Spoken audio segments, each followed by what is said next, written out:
Simplify root 11 plus root 7 into root 11 minus root 7. So ఇది A plus B into A minus B ఫార్ములాలో ఉంది. So A plus B into A minus B is equals to A square minus B square. So ఇక్కడ A square అంటే root 11 square. So B square అంటే root 7 square. So square కి root కి cancel అయిపోతుంది.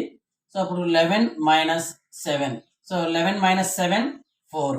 Next ఇది simplify root 3 plus root 7 whole square. ఇది A plus B whole square ఫార్ములాలో ఉంది. So A square plus 2ab plus B square. So ఇక్కడ A square అంటే root 3 whole square plus 2 into A root 3 into root 7 plus root 7 whole square. Square కి root కి cancel అయిపోతుంది.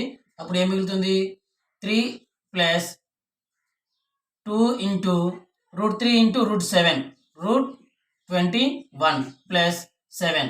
So plus plus 3 plus 7 10 10 plus 2 root 21.